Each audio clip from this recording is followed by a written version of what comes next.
بسم اللہ الرحمن الرحیم۔ السلام علیکم۔ Welcome to A S novels ان۔ کیسے ہیں آپ سب؟ امید ہے خیریت سے ہوں گے۔ آج جو کہانی میں آپ کے لیے لائی ہوں اس کا نام ہے رولنگ سٹون اور اسے تحریر کیا ہے شاہین ملک نے۔ تو چلیے شروع کرتے ہیں۔ میز پر مضبوطی سے کاغذ رکھو ورنہ کچی مہر لگے گی۔ میری سہیلی نے یہ کوئی دوسری مرتبہ مجھے ٹوکا ہوگا، لیکن یہ میری ہی غلطی تھی اور وہ مجھے مسلسل نوٹ کر رہی تھی۔ میں اس سے کہہ بھی نہ سکتی تھی کہ مجھے نوٹ نہ کرو۔ بعض لوگ بہت مشکل ہوتے ہیں، حساب کے سوالوں کی طرح یا شاید اس سے بھی زیادہ۔ زندگی کی سچائیاں وہ زہر ہوتی ہیں جو کینسر کی طرح جسم میں پھیلتی رہیں۔ اس لیے تو ہم جھوٹ بولنے لگے ہیں شاید۔ ارے تم کیا سوچنے لگی؟ ابھی میز بھی لگانے ہیں۔ میری سہیلی کی آواز بڑی پاٹدار تھی، زیادہ دور نکلنے ہی نہیں دیتی تھی۔ یہ میلہ تو جان کا عذاب ہو گیا، میرے منہ سے بے اختیار نکلا۔ کیا کہا؟ اس نے پھر مجھے ٹوک دیا۔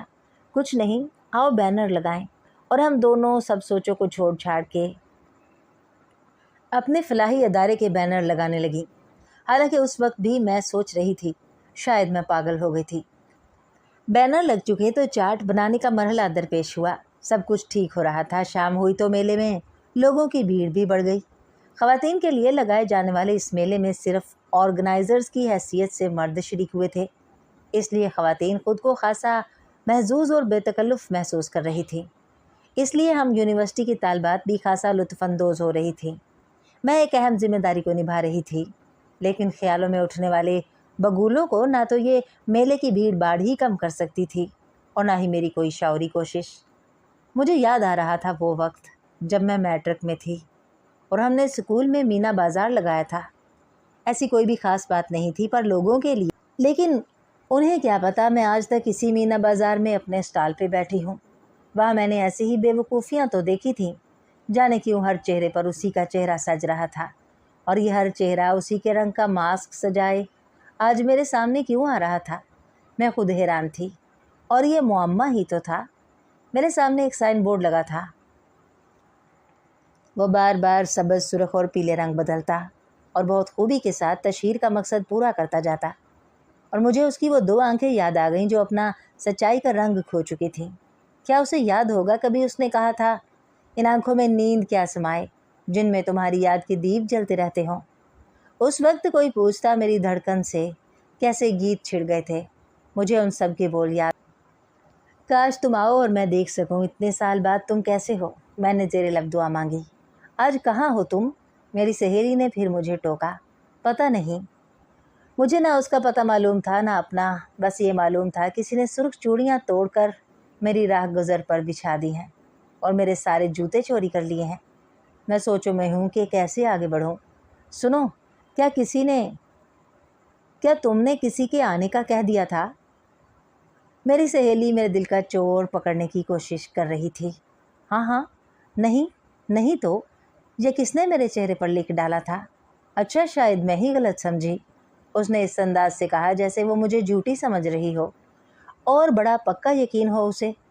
کاش ہم لوگ اپنے چہروں کا رنگ نہ بدلیں، یا کم از کم ہمیں پتہ ہو کب ہمیں مر جانا ہے۔ میں نے اپنی زندگی کے المیوں کو اپنی سہیلی سے بانٹنا چاہا۔ پھر تم یہ کہنا کہ بندے کو یہ بھی اختیار ہو کہ جب چاہے عمر کی نقدی میں اضافہ کر لے۔ اب مجھے تمہارے پاگل پن پہ شک نہیں، یقین ہو چلا ہے۔ مجھے لگتا ہے میرا انتظار کبھی ختم نہ ہوگا۔ میں نے اس کی بات کا قطعی برا نہیں مانا۔ تم میلے میں آئی ہوئی ہو، یاد ہے تمہیں؟ میری سہیلی کو رش نے خاصا پریشان کر دیا تھا۔ ہاں، کیسے بھول سکتی ہوں۔ میں نے خدا جانے کس جذبے کے تحت سچ اگل دیا۔ بظاہر میں خاصی مستعد ہو کے اس کا ہاتھ بٹا رہی تھی، لیکن وہ مینا بازار۔ سنیں، کیا کل بھی میلہ لگے گا؟ میلے کے ایک منتظم نے انتہائی معصومیت سے نہایت احمقانہ سوال کیا۔ آپ تو خود منتظم ہیں، کیا آپ کو اتنی معلومات نہیں؟ مجھے محسوس ہوا جیسے وہ شخص بن رہا ہے اور خواہ بات کر کے پریشان کرنا چاہتا ہے۔ میں نے اس کی طرف کوئی دھیان نہیں دیا۔ سنیے، میرا مطلب ہے کل آئیں گی نا آپ؟ میرے ذہن میں وہ پرانا دن گھوم گیا۔ اس کے بھی یہی الفاظ تھے، آواز میں ہلکا سا ارتعاش تھا۔ बैक वक्त मासूमियत और जाने क्या क्या। मैंने बहुत देर तक जवाब सोचा, लेकिन कुछ भी ना सूझा मुझे। अच्छा चलिए इतना बताइए, कितने बजे तक आ जाएंगी? मैं पलटी और ख़ुद को दूसरे किसी काम में उलझा लिया। उसके 10 मिनट बाद मैंने पूरी गर्दन घुमा के काउंटर पर देखा। वो अब भी वहीं खड़ा मुझे देख रहा था। ऐसी क्या बात है? क्या चाहिए आपको? मुझे गुस्सा आ गया। कल आने का वक्त बता दीजिए। वो बड़ी ढिठाई से बोला। नहीं आना है मुझे कल, मैंने तुनक कर जवाब दिया। खुदा के लिए आ जाइएगा। मैंने कोई जवाब नहीं दिया। मैं जवाब भी क्या देती उसे। जब सरे बाज़ार चलते चलते साइकिल की चेन उतर जाए तो किनारे पर रुककर चेन चढ़ानी पड़ती है, और मुझे तो कुछ पता नहीं था आगे क्या होगा। हमारी ज़िंदगियों का ये अलमिया बहुत बड़ा है और ज़ख़म बहुत गहरा है। किसी की साइकिल की चेन उतरी और राहगीर समझे कि शायद उससे यहीं उतरना है। पागल। मैंने अनजाने तौर पर नफ़रत का इजहार किया। शाम ढले औरतों का रश थमा तो 2 घड़ी को सांस लेने की मोहलत नसीब हुई। शायद मुझे अकल आती जा रही थी। अगली दफ़ा वही मुंतज़िम दोबारा आया तो मैंने उसकी जानिब से मुंह फेर लिया। मेरा जी चाहा अपने प्रोफेसर से छुट्टी ले लूं और सारा दिन समंदर के किनारे बैठी रहूं। हालांकि मैं जानती हूं समंदर के किनारे के पास भी मेरे मसाइल का हल नहीं। लेकिन हाँ, इतना तो है कि समंदर की लहरों का शोर उस शोर से कहीं ज़्यादा है जो मेरे अंदर बपा है। तुम्हें क्या हुआ है आज? मेरी सहेली ने बड़ी फ़िक्र से कहा। क्या होना है? मैंने बेफिक्री से जवाब दिया, जैसे कह रही हूँ कि तुम्हारी इस परवाह की मुझे कोई परवाह नहीं है। फिर अचानक मुझे घर का आराम याद आने लगा। हम दोनों और हमारे प्रोफेसर ने सामान समेटा और हम घर आ गए। रास्ते भर मैं सोचती रही, कितनी फीकी है ये ज़िंदगी। मैं घर पहुँचूँगी तो बड़ी मिकदार में खामोशियों और वीरानियों का जहर फैला हुआ होगा।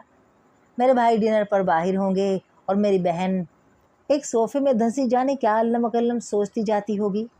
मुझे उसकी ही नहीं, अपनी भी सोचों पर कंट्रोल करना पड़ेगा, वरना हंसते हंसते रोते और रोते रोते हंसने वालों को क्या दर्जा मिलता है मैं जानती हूँ। वही बात हुई। डोनास्मर की जगह आलमगीर की कैसेट बज रही थी। कोई मेहमान नहीं था, वही खामोशी वीरानी। मैं पहुंची तो उसने टेप बंद कर दिया। मैंने उसे खाना खाने के लिए कहा तो वो फट पड़ी। मुझे नहीं खाना वाना खाना, रोज़ खाती हूँ। मैं बोर हो गई हूँ, मुझसे बातें करो। मैं उसे समझा ना सकी कि मैं पहले ही अपने आप से बातें करते करते थक गई हूँ। फिर मुझे उससे डर लगने लगा कि कहीं वो पूछ ही ना बैठे, क्या बातें करती रही हो अपने आप से? मेले की बातें सुनाओ। उसने खामोशियों को चीरा। फिर मैंने उसे बहुत सी बातें सुनाई, जिन्हें सुनकर वो बच्चों की तरह खुश हुई और मुझे कुछ पता ना चला। मैं रोते रोते हंसी का साथ देने लगी हूँ या हंसते हंसते आंसू रोकने की कोशिश में मसरूफ़ हो गई हूँ। कल मैं तुम्हारे साथ जाऊँगी। और मैं सोचने लगी, कल 2-2 लड़कियों का मुझ पर पहरा होगा। अच्छा चलो खाना खा लें। अब वो खुश हो गई थी।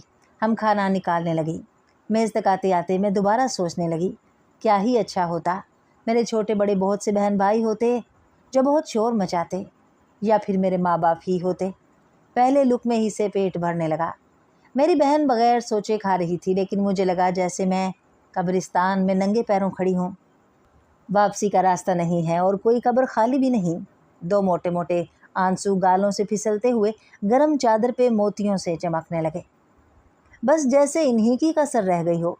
सारा सारा दिन हंसने और ख़ुद को गूंदे जोड़े रहने वाले लोगों को लौटते ही शायद इसी तरह या इससे भी बुरी तरह किरची किरची होके बिखरते होंगे। बाजी, तुम खा नहीं रही हो, मैं नोट कर रही हूँ। हाँ, सब मुझी को नोट करेंगे। मैं उल्टे सीधे नवाले निगलने लगी। तुम तो शायद अभी तक मेले में बैठी हो। उसने मुझ पे चोट की। हाँ शायद, और मैंने गिलास भर कर पानी पी लिया, हालांकि इसकी ज़रूरत न थी। खाने के बर्तन समेटते वक्त मुझे ख्याल आया, लोग कितना झूठ बोलते हैं और अपने इख्तियार से बढ़कर दावे करने लगते हैं। 10 साल होने को आए थे, शावेज से मेरी मुलाकात नहीं हुई। सुना था वो किसी गैर मुल्की एयरलाइन में कैप्टन हो गया है, लेकिन मुझे क्या। जिन दिनों वो मेरी दुनिया में था उस वक्त वो मेरा क्लास फेलो था और सबसे नालायक तालिब इल्म था। मुझे अच्छी तरह याद है, किसी मजमून में वो फेल हो गया था तो मुझे उस पर बेहिसाब गुस्सा आया था। मैंने आओ देखा ना ताओ झट से कह दिया, जब तुम्हें फेल होना ही है तो माँ बाप के पैसे क्यों ज़ाया करते हो? क्यों आते हो कॉलेज? और उनको देखो जिन्हें शौक़ है मुझे कॉलेज भेजने का। फजूल बातें बहुत करते हो। ایک فضول لڑکی کے لیے ایک فضول بات کر لینے میں حرج کیا ہے؟ اسے برا لگنے کی بجائے اچھا لگ رہا تھا۔ شاید تبھی وہ لہجہ پھول سا کھل اٹھا اور آنکھیں ستاروں کی طرح جگمگانے لگی تھیں۔ فضول بات اور فضول لڑکی اور لائق فائق لڑکا، یہ ہوئی نا بات۔ ایسے ہوتی ہے پریت امر۔ کیا سمجھی؟ اس نے میری بات نامکمل رہنے دی۔ نہیں شاویز، ہم کتنا غلط سوچتے تھے۔ باتیں کرنے سے وعدے پورے نہیں ہوتے، کہنے سے ارادے پورے نہیں ہوتے۔ خود کو کھونا پڑتا ہے کسی کی کھوج لگانے کے لیے۔ 10 سال بعد کی سوچ حقیقت پسند ہو گئی تھی۔ کاش ہم اس وقت بچے نہ ہوتے، لیکن فائدہ کیا ہوا؟ میں بہت سے سچے اور کھرے رشتوں کی پہچان کرتے کرتے محسن اور چاند چہروں کو ڈھونڈتے ڈھونڈتے ہانپ گئی۔ خود کو کھو بیٹھی پر ہاتھ کچھ نہ آیا۔ البتہ میں تمہیں ضرور جان گئی۔ بلاہتا آنکھوں کے بعد دنیا کا رنگ کیسا ہے؟ تم تو کہتے تھے ایک ہی لہجہ ہے جس سے تمہیں اپنی شخصیت کی ٹوہ لگی ہے، اور یہی وہ 2 آنکھیں ہیں جن پر ساری دنیا کے منظر اپنی تابانیاں اور دلکشیاں کھونے لگتے ہیں۔ ان کے بعد دنیا میں ہر رنگ پھیکا ہے، ہر لمحہ سرد ہے، ہر سایہ قلیل ہے، میرا وجود چھوٹا ہے، ہر چھاؤں دھوپ ہے۔ تمہارے ساتھ میرا عکس ہے اور میرا ساتھ ہی تمہاری زندگی ہے۔ تو سنو شاویز، شاید تم جاتے جاتے میرا عکس اور میری زندگی بھی ساتھ لے گئے، اور میں صرف خود کو کھوج رہی ہوں۔ تم نہیں ملتے نہ صحیح، مگر ستم تو یہ ہے کہ میں بھی نہیں ملتی خود کو۔ مجھے یاد ہے تم نے کہا تھا یہ میلے، یہ مینا بازار تمہیں میری یاد دلائیں گے۔ یاد؟ کیا مطلب؟ تم ساتھ نہیں ہوگے کیا؟ جناب، یہ تو وہ سنہرا ریشم ہے جو بندھن باندھے رکھے گا۔ اور تم ہنسنے لگے تھے۔ دراصل وہ الوہی نغمے ہیں جن کے سچے سروں کے اثر سے انکار ممکن نہیں رہا۔ اگلا دن آیا تو صحیح، مگر تھکن کے باعث ہمتیں پست تھیں۔ مگر میری بہن خاصی چاق و چوبند تھی، اس کے لیے مجھے بھی ہمت کرنا پڑی۔ اسکول کے زمانے والے مینا بازار کے دوسرے دن خوشی کے باعث میں رات بھر نہ سو سکی تھی۔ ہمارا اسٹال سب سے کامیاب اسٹال رہا تھا، مگر اب میلے میں کوئی حساب ٹھیک نہیں تھا۔ جانے کیوں زبردستی کا معاملہ لگ رہا تھا۔ ہم ٹھیک ہی ہنسے تھے۔ یہ میلہ، یہ مینا بازار مجھے دنیا میں تنہا کر دینے کو سجا کریں گے۔ ارے آپ آ گئیں، بہت دیر کر دی، میں صبح سے انتظار میں تھا۔ وہ سانس رو کے جو جی میں آیا کہتا چلا گیا، بڑی بے ساختگی اور معصومیت کے ساتھ۔ یہ سب لوگوں کے لہجوں کا خلوص آنکھوں سے ایسے کیوں جھلکتا ہے کہ دل ایمان لانے لگے۔ میں سر جھٹک کر میز کی چادر ٹھیک کرنے لگی۔ میں نے جان بوجھ کر اسے نظر انداز کیا۔ آپ نے میرا نام نہیں پوچھا۔ میں پیچھے پلٹی تو وہ میرے عین سامنے کھڑا تھا۔ وہ ہنس رہا تھا، نہ رو رہا تھا۔ کیا ضروری ہے؟ میں نے آدم بیزاری کا سا انداز اپنایا۔ دیکھیے، میں نے ضروری سمجھا تو جان لیا نا آپ کا نام، اور آپ ہیں شرمیلی کمگو، کسی سے نہیں پوچھیں گی، مگر مجھ سے تو پوچھ سکتی ہیں نا۔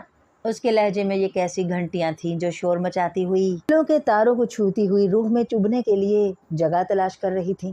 چلیے پھر بتا دیجیے آپ ہی۔ پیچھا چھڑانے کے لیے اس سے آسان ترکیب سمجھ میں نہ آئی۔ شاویز میرا نام ہے۔ اس کی آنکھیں مسکرانے لگیں۔ ایک دھماکہ ہوا، میری آنکھیں پتھرا گئیں، ہونٹ سکڑ گئے جیسے مسکرانا بھول گئے ہوں۔ میں تمہارے ہم نام کا سواگت کیسے کر رہی ہوں؟ اگر تم آتے تو؟ کیا سچ بول رہے ہیں آپ؟ یہی نام ہے آپ کا؟ مجھے الجھن ہونے لگی۔ ثبوت پیش کروں؟ یہ دیکھیے، شناختی کارڈ۔ یقین کہ یہ منزلیں مجھے کچلنے کو آگے بڑھنے لگیں۔ لیکن آپ حیران کیوں ہو گئیں؟ یہ نام کبھی نہیں سنا آپ نے؟ ہاں، بہت عرصہ ہوا۔ میرا مطلب ہے کہ کم ہی ہوتا ہے لوگوں کا، لیکن ہے خوبصورت۔ میں نے کوئی جواب نہیں دیا۔ نام تو انسان کا لیبل ہوتا ہے، اصل بات تو خلوص اور وفا کی ہوتی ہے۔ آپ اگر میرا ساتھ دیں تو میرے جذبے، میرے ارادے اور بھی نکھر آئیں گے، مزید خوبصورت ہو جائیں گے۔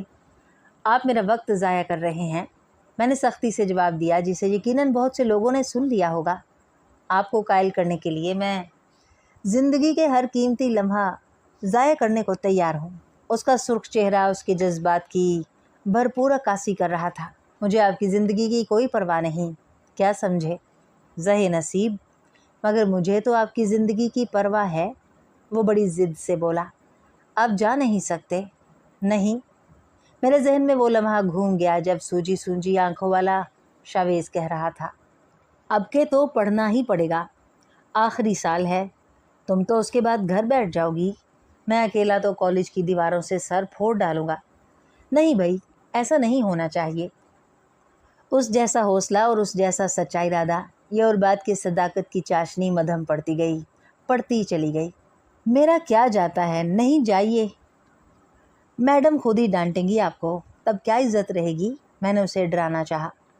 अच्छा है ना, मैडम पड़ जाएं इस मामले में, वो ज़ेरे लब बोला, जिसे मैंने सुन लिया।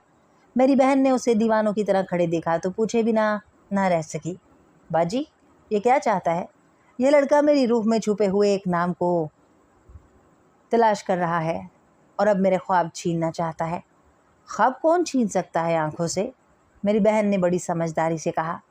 यहीं खड़े खड़े सूख जाएंगे आप, चले जाइए। मेरी सहेली, जो अब तक खामोश रहकर मंजर देख रही थी, तंज करने लगी। मेरे दोस्त के आने का वक्त हो रहा है, इसलिए गेट पर जा रहा हूँ। आज मेले का आखिरी दिन है, आपसे जवाब लेकर ही जाऊँगा। किस कदर ढीठ है ये लड़का, मैंने अपने आप से कहा और काम में जुट गई। शाम ढली, लेकिन अभी मेला गज़ब का जा रहा था। रश खासा था। हमारा स्टॉल खासा बड़ा था। हमने मेज़ और कुर्सियाँ अंदर भी रखी हुई थी। दो लड़कियों ने मेरी तवज्जो को जीत लिया था। सादा सादा से लिबास, लंबी लंबी चोटियाँ, किसी को ढूंढती आंखों में जलते दीपों की रोशनी। ऐसा लगता था जैसे उनमें से एक लड़की किसी तिलिस्माती कहानी का किरदार हो। मैंने उससे दोस्ती की खातिर हाथ बढ़ाया तो उसने तस्वुर ही तस्वुर में अकीदत से चूम लिया हो। जैसे खासी देर के बाद वो बोली, मेरे शोहर ने इस मेले का एहतमाम किया है, शायद आप जानती हों, शावेज़ नाम है उनका। मेरा सर घूम गया। मेरा दिल चाहा उसे बता दूं कि पहले तो नहीं जानती थी, तुम्हारे इस तारुफ के बाद अच्छी तरह से जान गई हूँ, मगर मैं मसलहतन खामोश रही। फिर वो मेला देखने आगे चली गई। मेरी समझ में नहीं आता औरत को रोलिंग स्टोन क्यों समझा जाता है कि जब जी चाहा पाँव की ठोकर से लुढ़का दिया। वो मरे या जिए, बस तुम्हारी आंखों की जोत कम ना हो। शाम से रात हो गई। मेले का इख्तिताम होने को आया। शावेज़ नज़र नहीं आया, ना उसकी बीवी के उसे शर्मिंदा ही कर देती। ज़िंदगी के किसी न किसी मोड़ पर उसे मज़ा चखाऊंगी ज़रूर। यही सोचते सोचते मैं सामान इकट्ठा कर रही थी। हमारी गाड़ी भी आ चुकी थी, तमाम बैनर भी उतारे जा चुके थे, तो मैं गाड़ी में बैठने को आगे बढ़ी। उस वक्त मेरा दिमाग माऊफ हो रहा था। शावेज़ ही दाखिल हुआ था और वो मुंतज़म मोहब्बत का मजाक उड़ा के मेरी निगाहों के आगे धुंध सी फैला गया था। मैं उसे डांट ना सकी थी। उसी का बोझ था मेरे दिलो दिमाग पर कि उसने अचानक हाथ पकड़ के स्टॉल के अंदर बुला लिया। मुझे जितना गुस्सा ना आता कम था, जबकि वो मुस्कुराए जा रहा था। ख़वातीन की इज़्ज़त करना सीखिए मोहतरम, ये जो आपके लक्षण हैं ना, शरीफों के नहीं होते। मेरा बस ना चला, मैं इससे भी बढ़ के कहती, एक खातून को इज़्ज़त देने के लिए ही यहाँ लाया हूँ। वो इसी कदर ठंडे लहजे में बोला। मैं आपकी चाल में आने वाली नहीं, वो तो साबित हो गया। अब क्या चाहते हैं? तमाशा बनाकर बेइज्जत करें? खुदा जाने क्या सोच रही हैं आप जैसा धोखेबाज और झूठा नहीं देखा मैंने।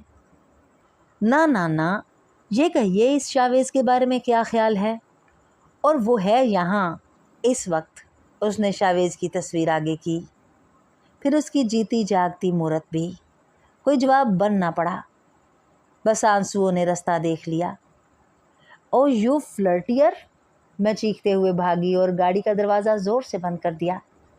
बहन और सहेली ने पूछा क्या हुआ, तो मैं बता भी ना पाई कि मेरे आंसुओं के जवाब में उसने एक लफ्ज़ भी ना कहा कि अपनी ज़िंदगी को बेहतर बनाने के लिए मुझे इंतज़ार करने को मना कर दिया। वो शादी कर चुका था और मुझसे मेरे शोहर की तफसीलात पूछ रहा था। बहुत दिन सोचने के बाद अब सोचने को कुछ भी नहीं है मेरे जहन में। हाँ, लेकिन यही बात क्या कम है कि दूसरे शावेज़ ने मेरी रूह से नाम ही नहीं, आंखों से पहले शावेज़ के तमाम ख्वाब रोलिंग स्टोन समझते हुए चट्टान से नीचे बहते दरिया में बहा दिए थे। डियर लिसनर्स, उम्मीद है आपको ये कहानी पसंद आई होगी। अपनी पसंदीदगी के इजहार के लिए लाइक बटन को प्रेस कीजिए, चैनल को सब्सक्राइब कीजिए और नई आने वाली वीडियोस के लिए बेल नोटिफिकेशन ज़रूर ऑन कर लें। शुक्रिया।